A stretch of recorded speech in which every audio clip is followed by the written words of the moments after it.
Look at the water. I want you to focus entirely on the water. Do not look at the dark edges of the room. Do not look at the stack of unpaid bills sitting on the kitchen counter, or the laptop glowing faintly in the corner with 40 unanswered emails. Ignore the distant, muffled sound of the sirens outside, or the heavy footsteps of the neighbor in the apartment above you. Just look at the blue void confined within the glass. Inside this illuminated box, a single creature glides through the artificial current. It is a betta fish, dragging its long, silk-like fins behind it like a heavy gown. Its movements are deliberately slow. They are weightless. They are completely and utterly effortless. It has no destination to reach. It has no deadlines to meet before the morning. It does not know what a mortgage is. It does not understand the concept of inflation. And it does not care about the crushing expectations of the society operating just outside its glass walls. Now, look closely at the reflection on the front of the tank. Barely visible in the dim light, a person is sitting in a chair. Let's call him Jared, though it could be any of us. Jared has been sitting perfectly still for 22 minutes. He hasn't checked his phone. He hasn't turned on the television. He is just watching. You see, you didn't buy this fish because it was interactive. You didn't walk into the pet store and choose a creature that lives underwater because you wanted a companion to greet you at the door. You didn't buy it to play fetch or to feel the warm, vibrating purr of a cat on your chest. You didn't choose it to experience unconditional love. You chose the fish precisely because it is completely indifferent to your existence. You chose it because it does not ask for a single piece of your soul. It does not demand your attention. It does not require your emotional bandwidth. In a world that is constantly, relentlessly, screaming for you to look at it, to react to it, to engage with it, there is a profound, almost terrifying comfort in watching something that doesn't even know you exist. But as you sit there in the dark, bathed in that artificial blue light, you have to ask yourself a very dangerous question. Are you watching the fish because it brings you peace? Or are you watching the fish because you have systematically forgotten how to live outside the glass? To truly understand this modern obsession with the aquarium, we first have to dissect the biology of the animal inside it. Humans are, by our very evolutionary nature, a deeply social species. We are biologically hardwired to seek connection. When we look at a dog, we are looking at a biological mirror that has been genetically engineered over tens of thousands of years to reflect our joy, our sadness, and our energy. When we interact with a cat, we are engaging with a psychological negotiator that forces us to be present. Both of these animals require a transaction. They look at you, and their eyes demand a response. They require you to be emotionally on. But a fish operates on an entirely different evolutionary timeline. A fish is a prehistoric relic. It is cold-blooded, both literally in its physiology and metaphorically in its psychology. Biologically speaking, the fish was never designed to bond with you. It lacks the complex limbic system, the emotional center of the brain, that mammals possess. It does not have the neurological hardware to recognize your face, to feel affection, or to experience gratitude. When you stand in front of that tank, to the fish, you are nothing more than a large, slow-moving shadow that occasionally alters the ambient light and drops organic matter onto the surface of the water. That is the entirety of your relationship. And there is a very specific, intoxicating relief in that biological coldness. Think about the world you live in. In your daily life, you are surrounded by warmth. But I don't mean the comforting warmth of a fire. I mean the exhausting, demanding warmth of human interaction. Your boss expects passion and dedication. Your partner expects unwavering emotional presence. Your friends expect active engagement and empathy. Every single person you interact with is a mirror that asks you to perform a specific version of yourself. But when you sit in front of the tank, the performance abruptly stops. The fish does not care if your career is successful. It does not care if you said something embarrassing at a dinner party 3 years ago. It does not care if you are crying, laughing, or staring blankly into space. It is a relationship with zero emotional tax. For a human being who has been taxed by the social and economic systems for decades, this indifference is not just a hobby, it is a sanctuary. But here is the danger of that sanctuary. Indifference is highly addictive. When you spend enough hours watching a miniature world that does not need you to function, You slowly, subconsciously, start to wonder if the massive, chaotic world outside the tank really needs you either. You begin to crave the coldness. You begin to prefer the silence of the water over the noise of the air. Let us talk about the concept of emotional labor. It is a term we usually apply to customer service workers, but the truth is, in modern American society, we are all performing emotional labor every single waking hour. Think about the sheer volume of emotional transactions you process before noon on a standard Tuesday. You wake up to an alarm, which is an artificial stressor designed to pull you out of your natural biological rhythm. You navigate traffic or a crowded subway, which is a complex, high-stakes negotiation of space and aggression with thousands of unpredictable strangers. You walk into an office, or you log into a video conference, where you are immediately required to deploy a carefully constructed professional persona. You nod when you vehemently disagree. You smile when you are fundamentally exhausted. You type emails and meticulously add exclamation points just to ensure you don't sound too aggressive to a colleague. You read the room. You interpret the subtext of your manager's voice. You navigate office politics, and you swallow your frustrations. Every single one of these microscopic actions is a withdrawal from your internal emotional bank account. By the time the sun goes down and you unlock the front door of your home, you are not just physically tired. Your muscles might be fine, but your nervous system is completely fried. You are neurologically bankrupt. So, you drop your keys. You don't call your mother back. You don't turn on the news. The news is just another massive withdrawal waiting to happen. More demands on your empathy, more things to be outraged about, more complex global tragedies to process. You don't want to process anything anymore. Instead, you walk into the dark living room, and you sit down in front of the tank. The aquarium acts as an emotional tax refund. It is arguably the only space in your entire life where absolutely nothing is expected of you. You can be invisible. Environmental psychologists have actually studied this phenomenon, often referring to it as the aquarium effect. They found that watching fish glide through water measurably lowers human blood pressure. It reduces the concentration of cortisol, the primary stress hormone, in your bloodstream. It induces a specific neurological state known as soft fascination. Soft fascination is the state your brain enters when it is engaged by something inherently pleasing that does not require directed, effortful attention. It is the opposite of staring at a spreadsheet. It feels like healing. But we need to look at the darker side of soft fascination. When relied upon too heavily, it stops being a form of healing and becomes a form of anesthesia. You aren't just relaxing your mind. You are deliberately numbing the part of your brain that is required to deal with reality. You are trading the hard, sharp, difficult reality of your actual life for a liquid simulation where everything is beautifully lit, rhythmic, and most importantly, disconnected from consequence. You are not watching the fish to learn about marine biology. You are watching the fish because you are hiding behind the water. Look closely at how a person interacts with a fish tank. Look at Jared. He doesn't just watch, he manages. He meticulously measures the pH levels of the water using color-coded chemical drops. He monitors the digital thermometer to ensure the temperature remains exactly at 78.4 degrees Fahrenheit. He uses long, silver, surgical-grade tweezers to trim a millimeter of decay off an aquatic plant. He regulates the light cycle down to the minute to prevent algae blooms. In this 20-gallon rectangular box, Jared is not a mid-level employee. He is not a struggling renter. In this box, Jared is an omnipotent god. Now, contrast that with his real life. In the real world, Jared has virtually zero control. He cannot control the macroeconomic inflation that is slowly eating away at his savings account. He cannot control the corporate restructuring that might arbitrarily eliminate his position next month. He cannot control the political climate. He cannot control the traffic, and he cannot even control the weather outside his window. He is a victim of a massive, indifferent system that sweeps him along like a leaf in a hurricane. But the tank? The tank is the perfect counter-system. It is a closed, manageable loop. Nothing enters that water without his explicit permission.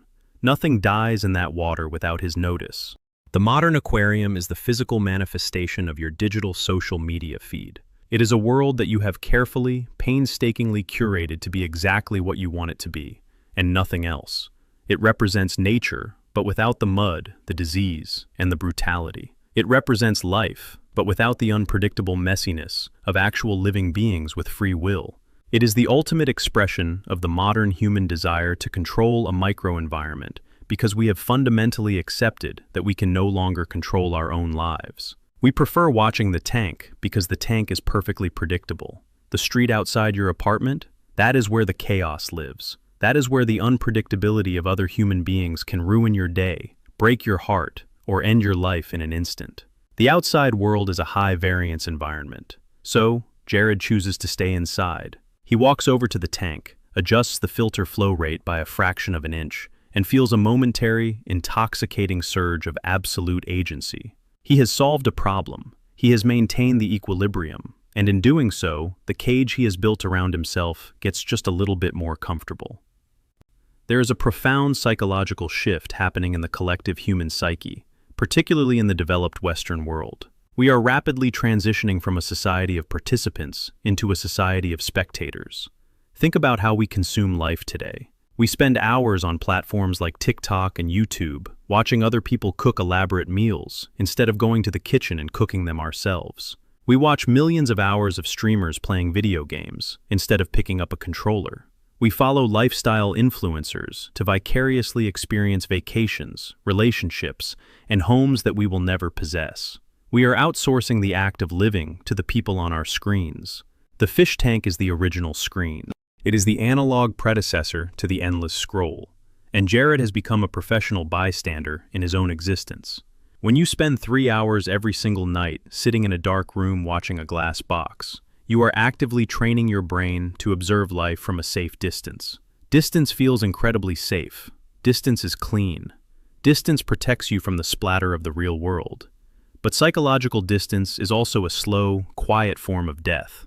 Clinical psychologists refer to this as emotional detachment, or dissociation. The person who prefers the safety of the fish tank is very often the person who has decided, consciously or subconsciously, that actively participating in human life carries too high of a premium. It is simply too risky to fall deeply in love, because love introduces the devastating possibility of grief. It is too tiring to fight for a cause, because causes often fail. It is too vulnerable to stand up and be truly seen by other people, because being seen means you can be judged, rejected, or abandoned. So, you take a step back. You retreat behind the invisible glass. You watch the world move. You observe the people around you. You analyze their behaviors, and you tell yourself that you are understanding life. You pride yourself on being perceptive, but you aren't actually understanding life. You are just voyeuristically consuming the idea of it. You are reading the menu, but you are refusing to eat the meal. This glass wall doesn't just stay in the living room, it expands. It follows Jared when he goes to a coffee shop. He sits in the corner with noise-canceling headphones, watching the barista and the customers as if they are fish in a larger tank. The glass is between him and his coworkers. It's between him and his family. Jared has successfully turned the entire world into a giant aquarium, and he has positioned himself as the sole observer on the outside, peering in. Why do we do this to ourselves?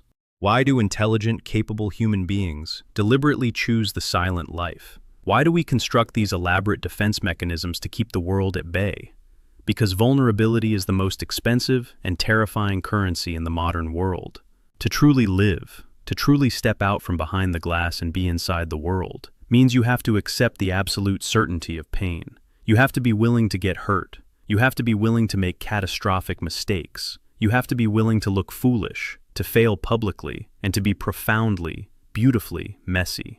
In the fish tank, if something goes wrong, the solution is clinical. If the ammonia levels spike, you pour in a chemical buffer. If an algae bloom occurs, you reduce the light.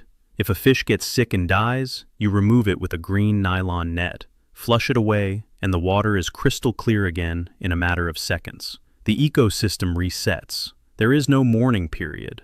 In real life, if your heart breaks, there is no chemical buffer you can pour into your soul to neutralize the acidity of the pain. There is no net to scoop out the grief. You just have to sit with it, sometimes for years.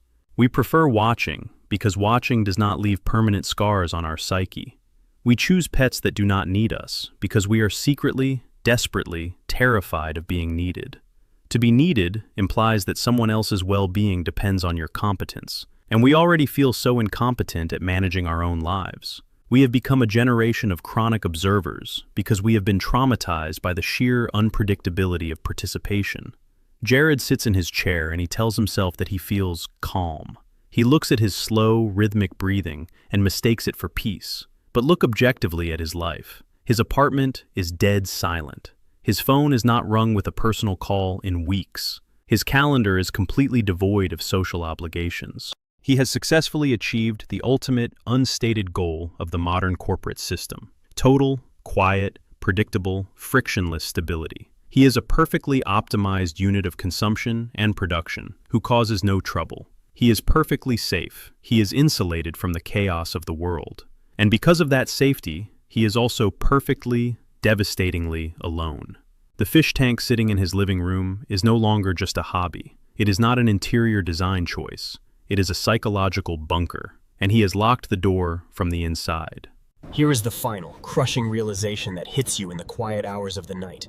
Who is actually the one trapped in the cage? Here is the final, crushing realization that hits you in the quiet hours of the night.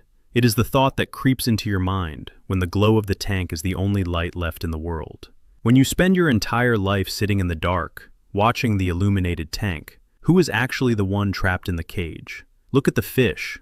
Yes, its physical universe is limited to 20 gallons of dechlorinated tap water. It cannot swim to the ocean.